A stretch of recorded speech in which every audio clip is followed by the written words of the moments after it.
and welcome to the Fantasy Rewind Podcast.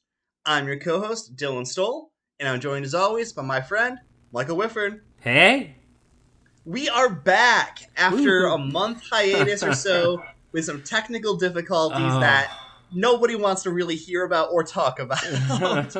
So let's just say computer issues. Yeah. So we are back, and we are here to talk about the Willow movie from the 80s, 1987?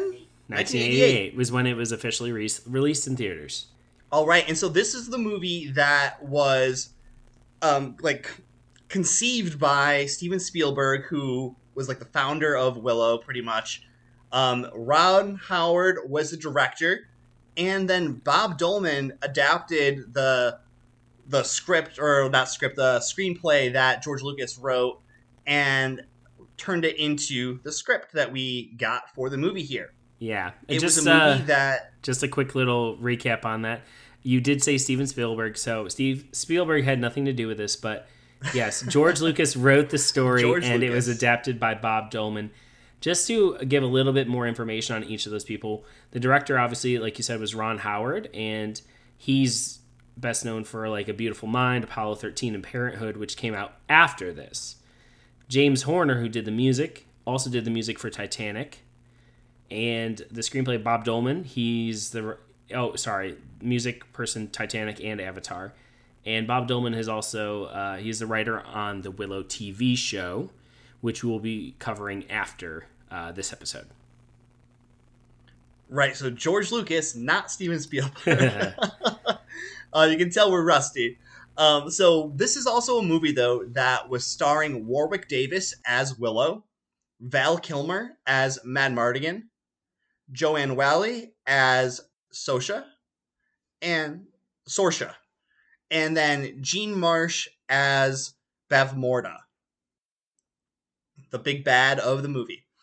All right, so before we get talking about this any farther, we have a couple announcements here. So I'm just going to give out the typical reminders as always. If you'd like to get in contact with the show, you can do that on Instagram, which is @FantasyRewindPod. We're also on Twitter, which is @FantasyRewind. While it's still around. While it's still going. We also have an email, which is fantasyrewindpod@gmail.com, where if you want to get in contact with us through that, you can as well. And then also we have a TikTok that Mike made, which who knows how long we'll actually use that for. But Mike, what's the handle on that one? It's @FantasyRewindPod. All right. So, before we get into talking about the Willow movie as well, we just have some news we're going to talk about here. Right off the top, Mike mentioned it already that we will be covering the Willow TV series, which is out right now. However, we will be catching up on that and coming out with some episodes on that one as we watch it. As well as some announcements about the Rings of Power Season 2. So, Mike, do you want to talk about that real quick? Yeah, so Amazon announced 7 new cast members coming to the Rings of Power in Season 2. But buried in that news, we've learned that Adar, the Dark Elf, or Father of Orcs, will no longer be played by Joseph Mawle. He's stepping aside, and Sam Hazeldine, who is from Peaky Blinders, is going to be taking up that role next season. Which is one of the things that, is never a good thing to see. We already saw it with Wheel of Time, where Matrim Coffin, the actor who played him, had to be replaced. And now on Rings of Power, we're seeing Adar being replaced here. Yeah. He is an original character for the series here, so I have no formal attachment to him. However, I thought the actor who did play him in Season 1 did a good enough job. Mm-hmm. Yeah. So sad to see him go, but looking forward to seeing what this new gentleman can bring to the screen. Yeah, absolutely. All right. So without any farther ado, for the first time in like a month, let's get into this rewind. Fantasy Rewind. Okay. So just a little bit more information about the Willow movie before we jump in. So this movie had a budget of $35 million, and it ended up grossing $137.6 million. So it made a lot of money compared to the money spent in it, but it was considered not a super success, especially with George Lucas being behind it and, being the father of Star Wars. I think they had grander expectations for this movie. Mm-hmm. Its reception was mixed. So IMDb rating is 7.2 out of 10. The Rotten Tomatoes rating is 52% from critics and 79% from the audience. The Metacritic rating is 47% from critics, and the user rating is 7.6 out of 10.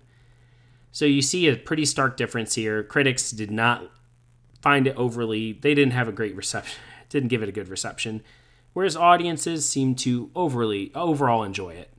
It wasn't like amazing, but it wasn't terrible or as bad as the critics thought it was.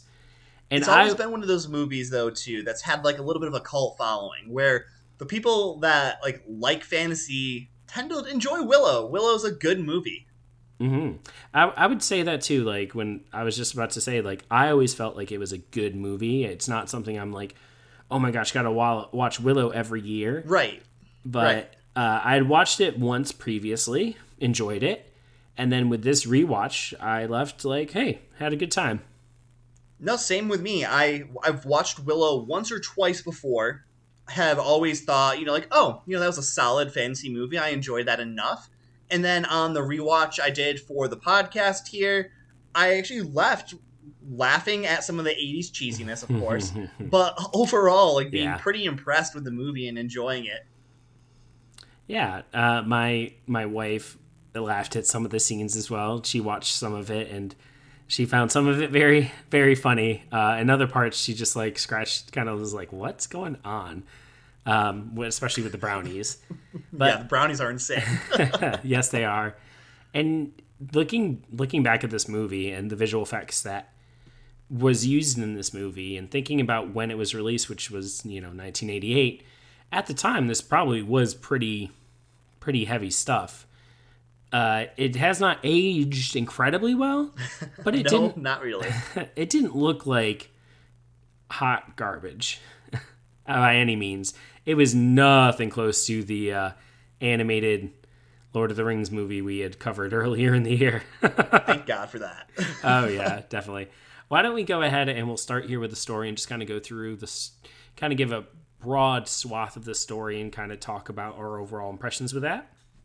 So when we open up, we're in sort of a medieval dystopian fantasy realm.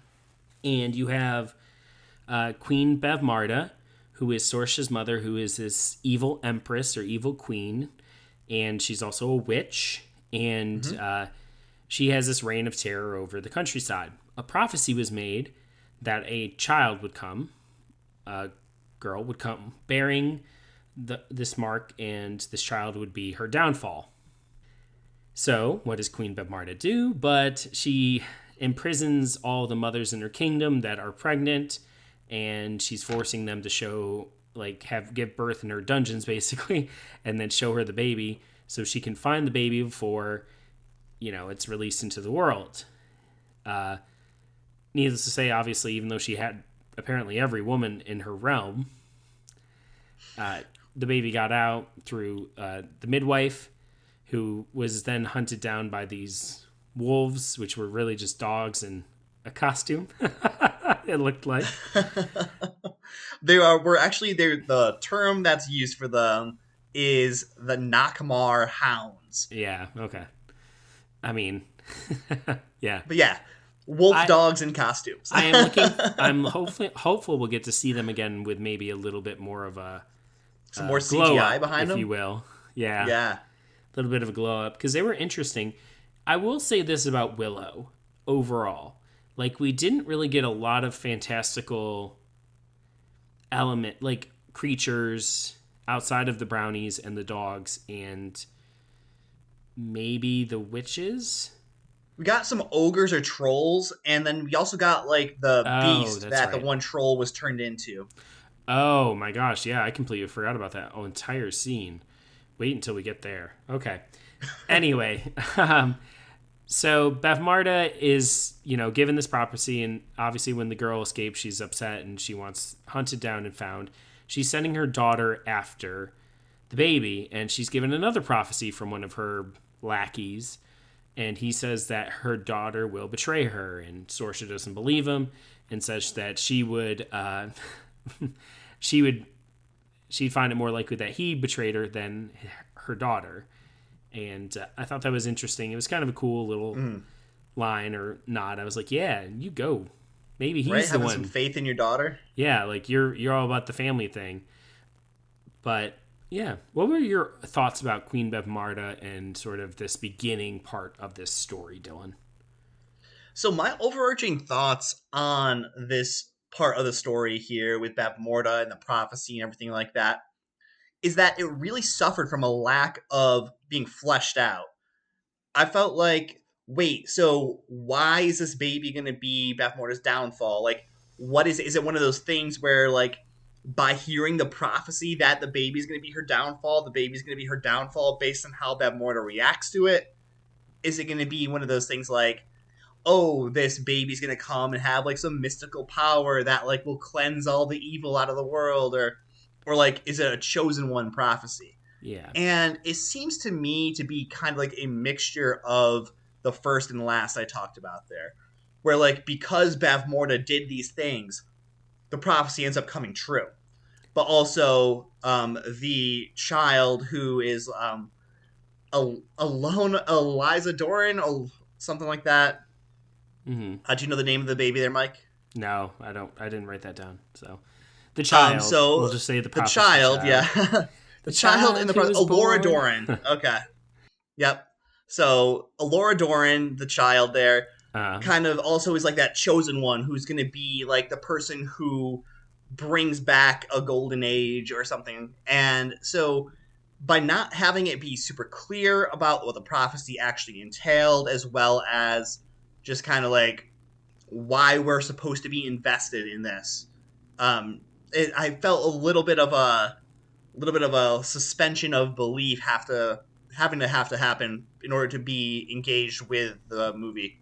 Oh yeah, absolutely. However, I did still enjoy it. The beginning part here, I thought that it was easy to root for a baby escaping the mouths of wolves. Mm-hmm. I thought definitely. That the midwife who ends up taking Alora Doran and like running away with her and basically sacrifices herself to make it so that this child floats down the river and while she's eaten by wolves instead of being the wolf's meal herself. I thought that was good. Yeah. I also did kind of enjoy how Bavmarda kind of reminded me of Maleficent a little bit. Oh yeah, definitely. From Disney and from Snow White, where like just the look of Maleficent kind of definitely you can tell played a role in how Bavmarda was portrayed. And I think that's a cool look for an evil empress. So I was down for it. Yeah.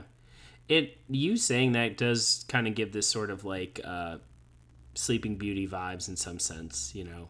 Oh, it was Maleficent. Sleeping Beauty, not Snow White. Okay. Yeah, it's okay. I mean, they both fell asleep, right? They did. But I agree with you that there needed to be just a little bit more into Bavmarda's reasoning or having prophecy magic sort of explained, like how it worked in this universe. Yeah, like some motivation almost. Yeah. And I think this is... I saw this posted somewhere, and I couldn't agree more. I really wouldn't have mind if they did a series that focused on the younger versions of Queen Bavmarda and the other witches. I would have liked that, actually. And have that explained in this world, in this universe, because in this movie, magic is, you know, this really powerful thing, but it's not really explained too much. Like who can use it and who can't, and it outside of like you just have to sort of believe in yourself, I guess. But it's always, I mean, for me that's kind of a focus because I really enjoy that aspect of like these different universes. How does the magic system work? And I feel like leaving Willow, that was something I kind of still had a lot of questions about.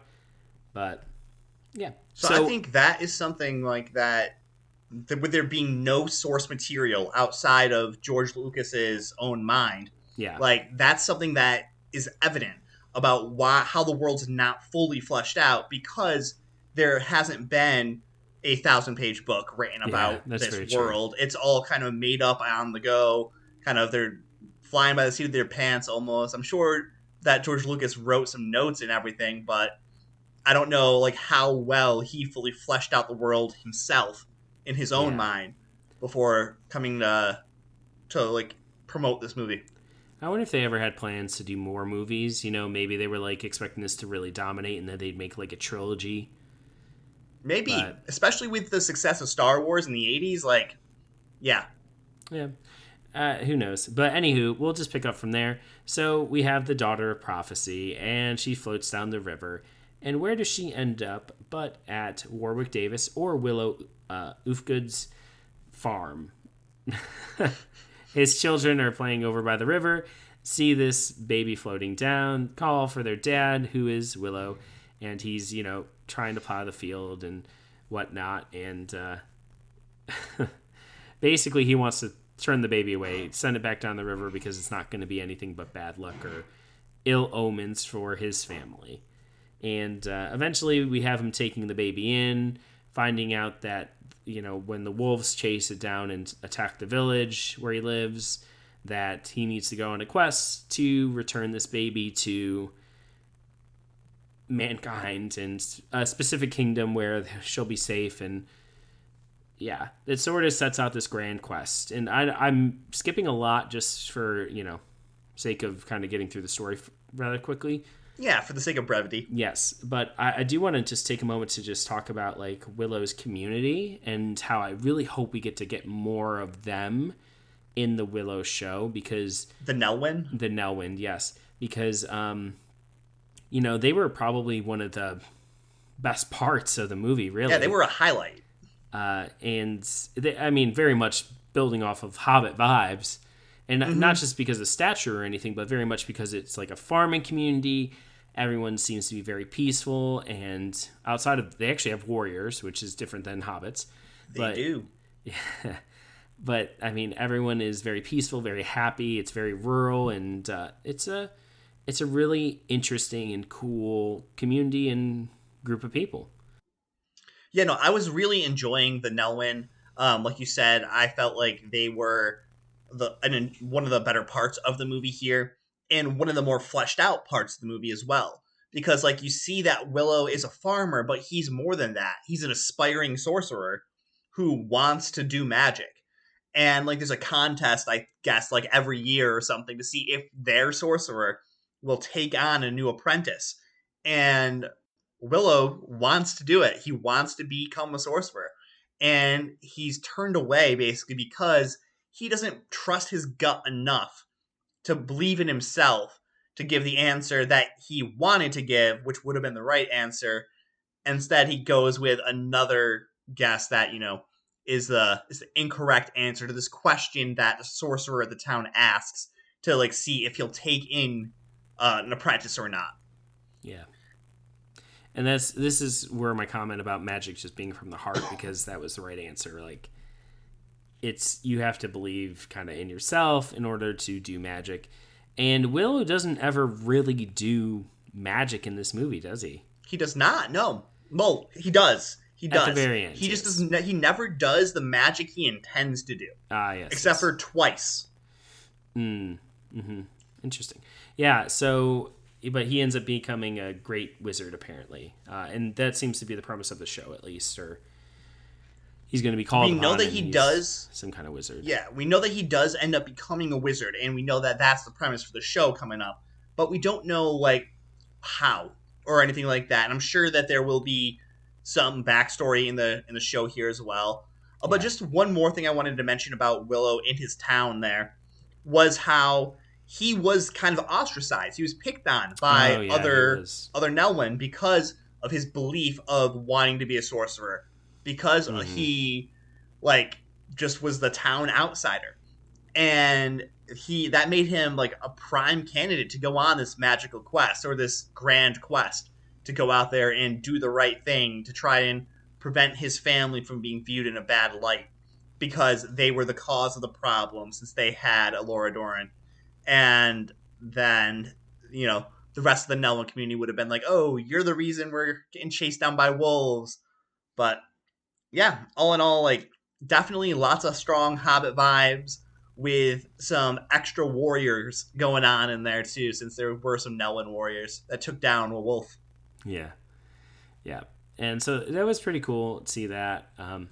But yes, he ends up going on a quest. The sorcerer of the town basically tells him, like, hey, you just need to believe in yourself. You can become a sorcerer after they have a little conversation. He gives him some acorns, I believe. Yeah, gives him some magical acorns that will turn someone to stone if he throws them at them. Yes. And he does end up using them. He does one time. I was waiting for them to be more important, but alas, they weren't. I thought they were too, but yeah, I agree. They were not.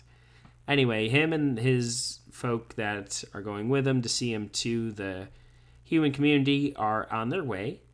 And as they're traveling, they end up getting to the area pretty much uneventfully, right? Yeah, fairly uneventful. Nothing happens. They just camp, and then they get to these crossroads where they find a certain Kilmurray person waiting in a cage. Yeah, Val Kilmer, or Mad Mardigan, is in a cage. I don't really know what those are called, but it's kind of like a crow's nest cage or something like that. Yeah, basically he's supposed to die in the air. Feed birds of prey. Basically because he's done so many crimes or whatever, and he alludes to being a great swordsman and is trying to get them to get him out of the cage. He calls them a speck, right? A peck. Peck, yes. Which is definitely like a derogatory term to them because of their height. And, you know, eventually most of Willow's compatriots leave him and head back to the Nelwyn community because they're like, yo, we're done. We got the baby here. Just leave it and let's go. And he's like, no. Right. So they're willing to give him to Mad Mardigan, who asks for them to let him out of the cage, and in exchange, he'll take care of the baby. Yeah. And more than half, all but Willow and his one friend, Migash, were like, yeah, go ahead. You can have the baby. We're out. But Migash and Willow were like, no, we want somebody who's not a villain, a person who looks like a villain in a cage, all dirty and raggedy. Like, there's got to be someone better than this, right? The answer is no. There isn't. No. And this is actually represented pretty nicely when you have the kingdom, a kingdom's army kind of travel through the crossroads, and you know, one of the captains recognizes Mad Mardigan, and they have sort of a back and forth, and he's like, and the guy's like, oh, I'm not going to let you out. Like, you finally got what you deserved. But it does seem like Mad Mardigan is a good swordsman, but that he is not a very honest or trustworthy person. And he proves that throughout the movie. Do you think so? I think he proves to be both a good swordsman and dishonest. But he also, you see some growth with him throughout the movie where he starts off way more dishonest and way more of a scoundrel than he ends up. Yeah, and I don't think he ever really... I'd almost disagree a little bit about the untrustworthy part. Well, I would just say what happens next is a key example of it, where the brownies end up taking Alora Doran from Mad Mardigan once Willow gives him to her, or gives her to him, and then Mad Mardigan just goes on his way. And well, yeah, but he said he would watch the baby and like get it to the next community. But if it was taken from him, like, you know what I mean? It's almost like, oh, my responsibility is taken care of. He didn't care about the baby. He never said he would. But like, I think there's a difference there between being untrustworthy and doing the right thing. Like, he didn't lie about holding on to the baby when they caught up with him. I don't know. Like, I guess I wanted him to almost just lead them to be like, oh yeah, we just found the baby on the side of the road. Not we took it from him. Yeah. I think that would have been a better example of him sort of being completely untrustworthy and just like not caring. Whereas like, we do also find him in a tavern, carousing with another man's wife. Yes, And but then yes, disguising himself as a woman to try to escape punishment for that. but I mean, from this moment on, he's helping Willow pretty much unconditionally. Maybe not unconditionally, but yes, he's helping Willow. Outside of when they're both running for their lives from Sorsh's troops, who catch up to Willow and Mad Mardigan in the tavern and are chasing him because they want the baby. Like, after that point, like, they're kind of together, Willow and Mad Mardigan, for the haul. Yeah, I mean, I almost view it as they're together because they have to be. Because Mad Mardigan knows that these soldiers are after Willow. They've seen him with Willow and the baby. They're going to be after him too. Okay. And so, I don't know. I never really viewed it throughout the movie as Mad Mardigan being like this Aragorn type of character, this hero character. He's way more of like a hero by chance, kind of hero by necessity type of thing. Yeah. Okay, I could get that. I just, like, I think that instance where after they escape Sorsh's troops and they're walking through the field and they have two of the brownies with them there, and which I'm skipping a big part, like a big... Yeah, we're skipping a lot of stuff here. A big thing, but like he's almost like, he's like looking at the baby just kind of like, I don't know, he has an attachment to her. Yeah, no, he definitely does have some growth. And I think, like you said, he does develop feelings for the baby, like caring for the baby and everything. In fact, like, getting way ahead here, like, it's implied that he becomes the baby's new dad. Yes. But in between here, they basically, after they escape Sorsh's troops, they find out that this great fairy witch or great witch who's entrusted... Yeah, this great fairy queen witch lady. Yeah, who's not in this realm, who was banished from because of Queen Bevmarda. Not quite sure on all that. Like, that part was a little strange to me. Right, like Bevmarda, like, overpowered her and then, like, transfigured her from a humanoid form into an animal form. Oh, no, that's the other witch.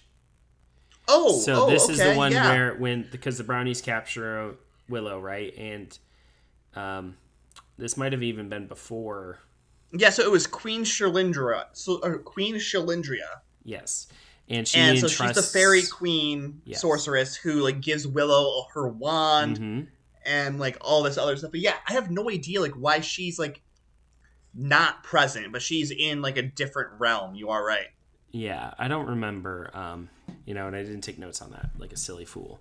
But he gets the wand and basically finds out that he's, that the girl trusts him, and so he will be her protector. And right, she chose him as her protector. Yes, and she also wants Mad Mardigan, and so he's entrusted with this wand and told to find this other witch, who, like you said, when they do eventually get there, has been transformed from a woman into a like almost like squirrel.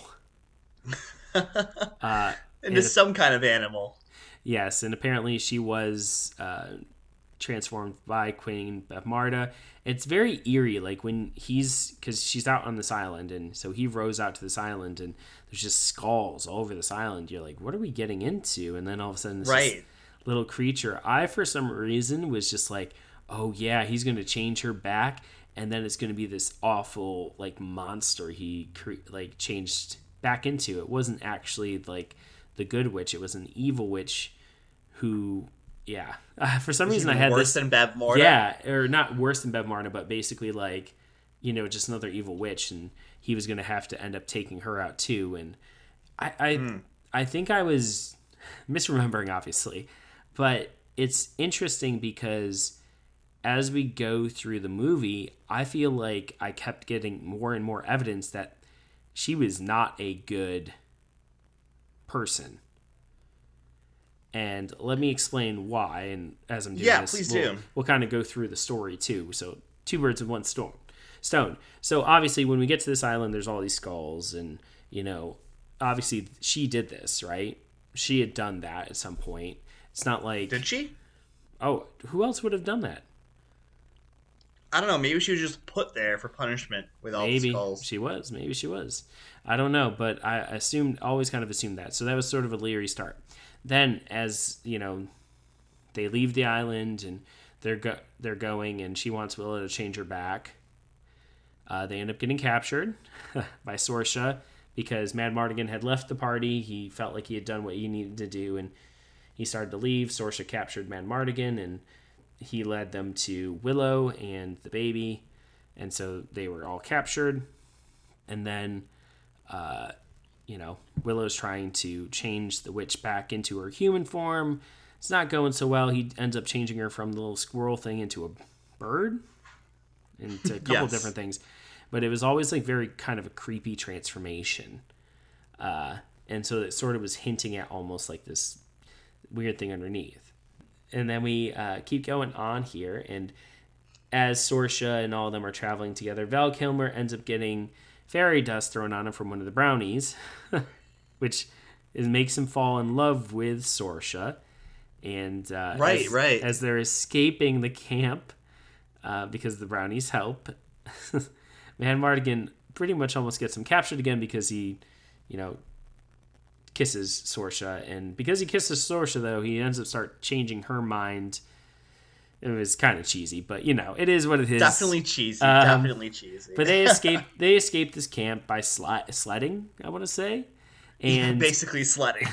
They get into this other village where they find the leftover soldiers from that army that went through the crossroads, and they were completely destroyed by Bev Marta's forces. Yeah, and so you get the idea that, oh wow, Bev Marta's pretty strong, and so they're still trying to get to this specific kingdom where they'll be safe, and they're supposed to get the child to. So with those soldiers' help, they end up continuing on. They end up taking Sorsha as a prisoner, which sort of is just building this relationship between Sorsha and Val Kilmer's character, Mad Mardigan. Yeah. Which pans out when they get to the next village or the next kingdom, the castle they get to. When they get there, though, they're expecting like this this huge army because this was where they were told to go. This was the end of their journey. Right. This was the end of the quest. This was where, this was their safety. But they go in, and it's all in ruins. All of the people who lived there had been turned to stone.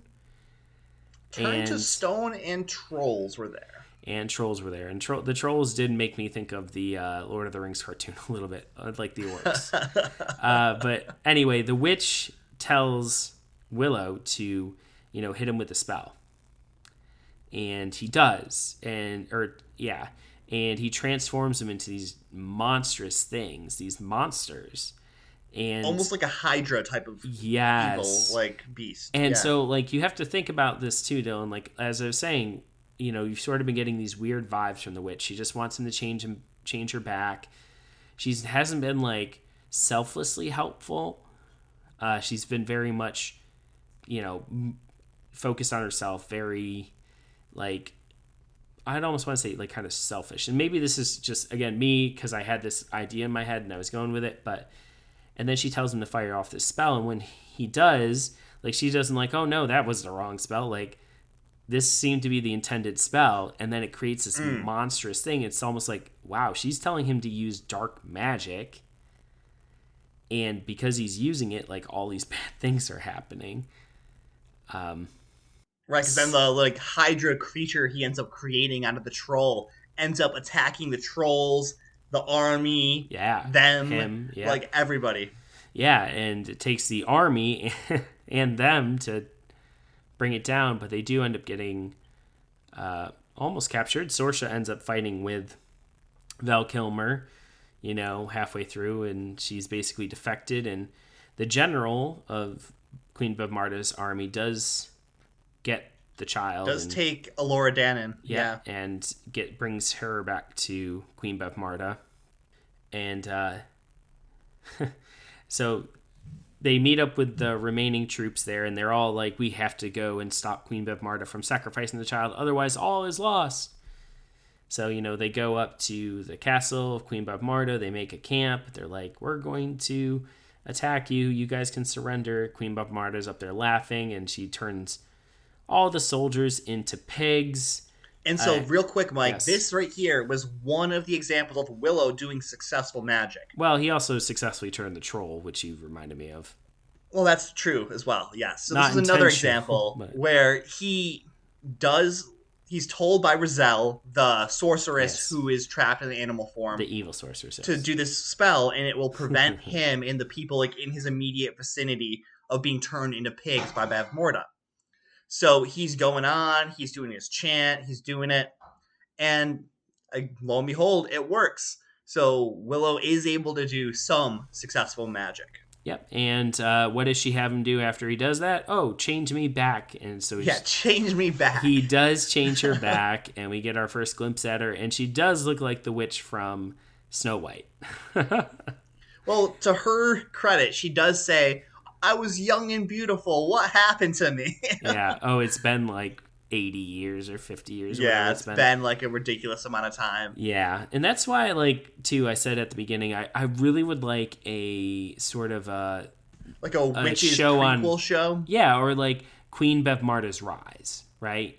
Yeah, where did Queen Bavmarda start, and you know her interactions with these other witches, like all of that would be really interesting. But she comes out and she's like, okay, well, if we get, you know, basically gets all the pig soldiers into the tent and changes them all back into humans with the wand, and they're like, okay, we have an element of surprise, and so they end up digging.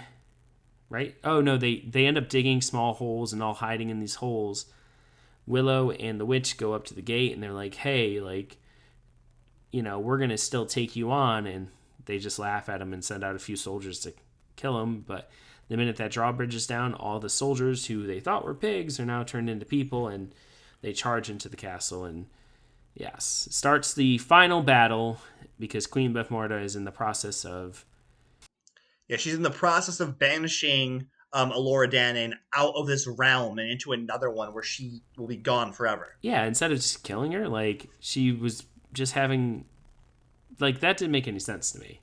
I don't know, like, if there was, like, something more with the prophecy that, like, she needed to follow these steps to get rid of her, or what? Like, if, like, maybe if she killed Elora Danan, then another baby would be born or whatever. But if she kept her alive and just banished her to another realm, it would be... She couldn't harm her. She couldn't harm her, and then, yeah. It would be interesting to see. And I feel like this movie was primed to have a sequel of some kind, because I don't think we got enough information about Queen Bavmorda in that sense. But it's okay.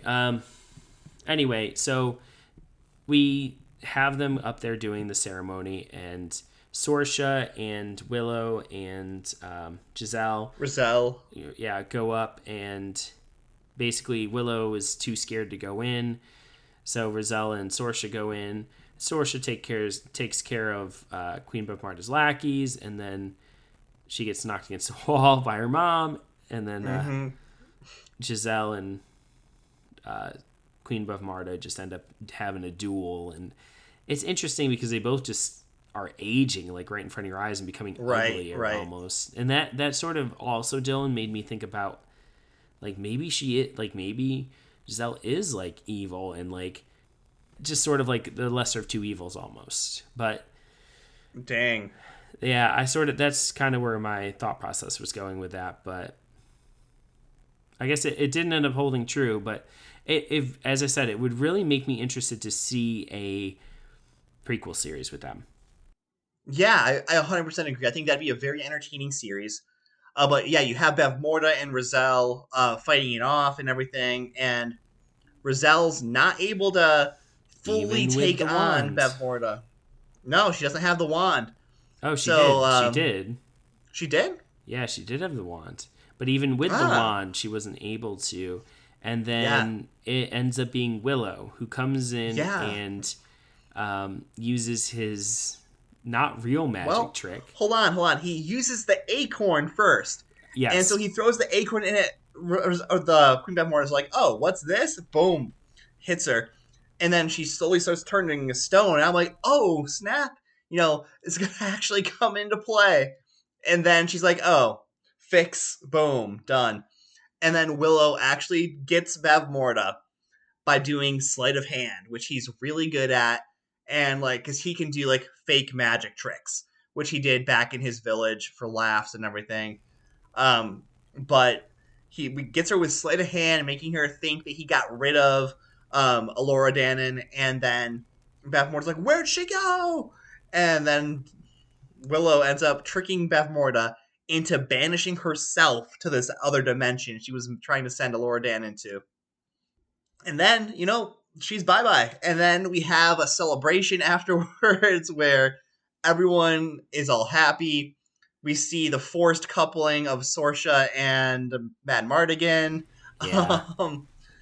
We see, Willow getting to go home and be celebrated as a hero, basically for saving his village, as well as his dedication to the child of Alora Dannon that he was able to save.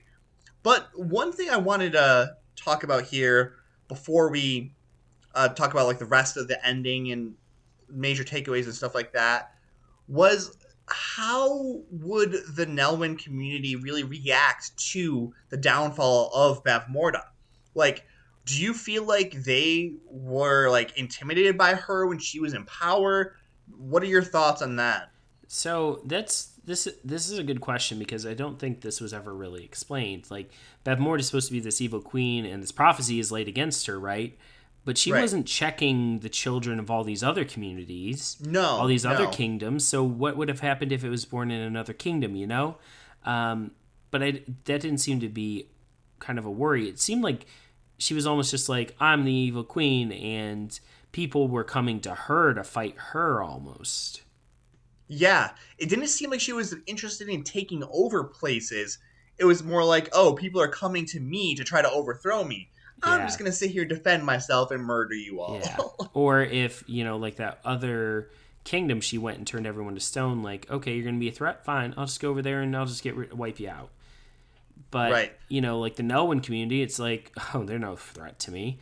And so she didn't worry about them or do anything with them. Maybe she would send someone to go get taxes from them, but I think they would be scared of her. Yeah.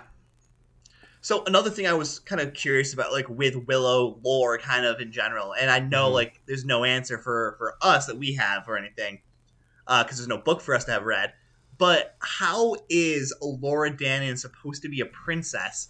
You know what I mean? Like she's supposed to be like this lost princess to that stony ruined kingdom where all the trolls were, and she like her mom didn't seem like she was like a captured queen or anything. I don't know. It's a good question, Dolan. I think she is one of the things that wasn't really fleshed out either. Yes, this prophecy was about her, but it really wasn't her that saved the day. Right. It was Willow. Which you could say, oh, is because of her, but I mean, that sort of goes back to what you had said about the prophecy. Was it, because of her? Was it because of the actions Like, Queen Bob kind of Marta like a took, self-fulfilling prophecy. Took? Yeah, and I don't think we'll ever know, but I think it's going to be interesting to see. And as I was telling you before we started recording this episode for the third time, what they do with the show, because there is no book, and so they can do anything, which is really exciting because they could do so many neat things with it that we can't even honestly we could think of, but right now I'm just like, I have no idea what they're going to do, and that's really exciting. They're not pigeonholed into following a story. They're creating this as they go. And right, so everything they do is canon. Whatever they end up doing, that's canon. Yes, it is. And that's with great power comes great responsibility, right? But I think the Willow universe is just so ripe for, just building on. And so it's and I think that's one of the things that attracted Disney to it as well, is that, like, because the new series is going to be on Disney Plus. Mm-hmm. And so, like, why not take this property that probably was a super small fraction of the cost of Lord of the Rings or Wheel of Time or any of these other more well-established properties? Why not take this very inexpensive property and do anything you want with it. And I'm just thinking, like you said, possibilities are endless. Yeah. Because they have no source material to kind of like have to stick to.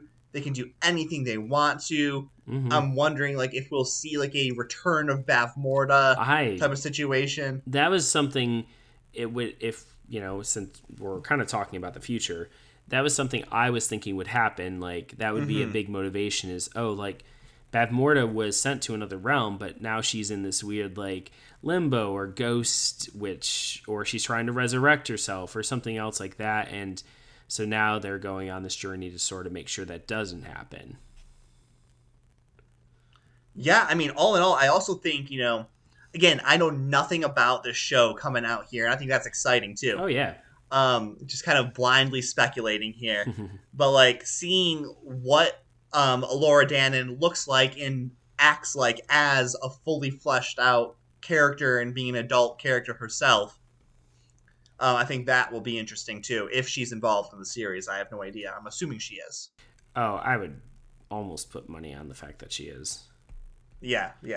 Like, I think she has to be.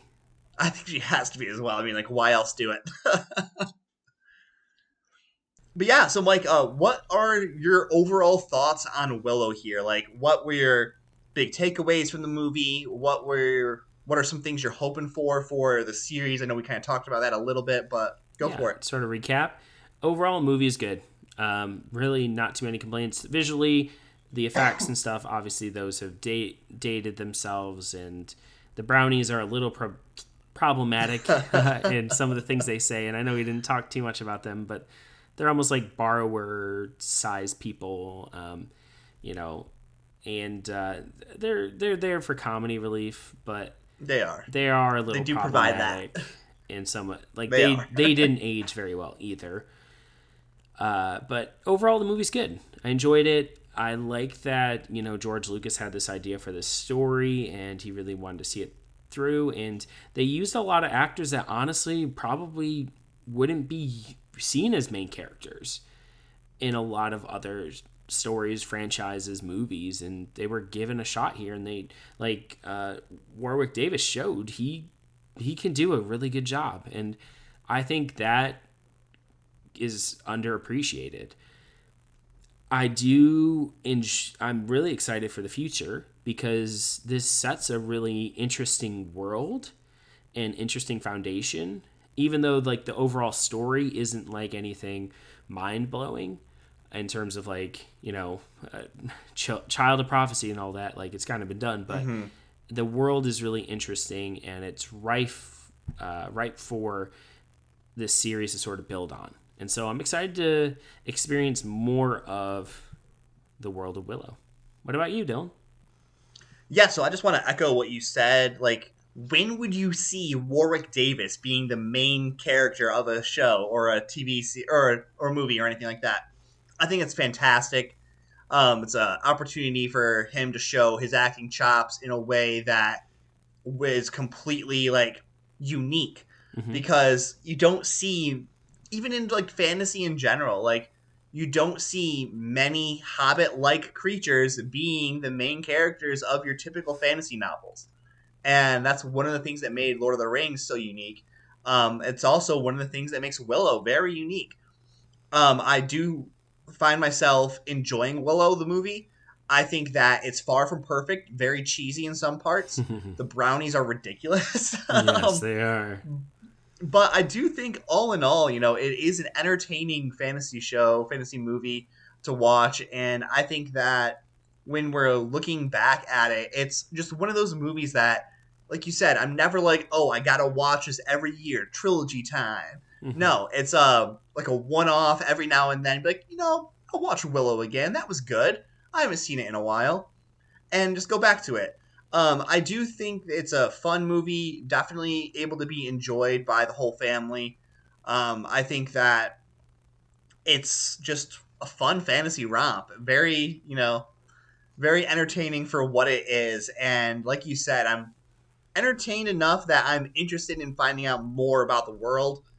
I want to see like what they do with this world they've been given and see what avenues they pursue if they go down like that standard fantasy trope path of like returning villain from being banished type of thing, or like, oh, she wasn't really the power. There's another power that was behind her the whole time. Yeah. Type of situation. Maybe Rizal is evil and she's the real baddie.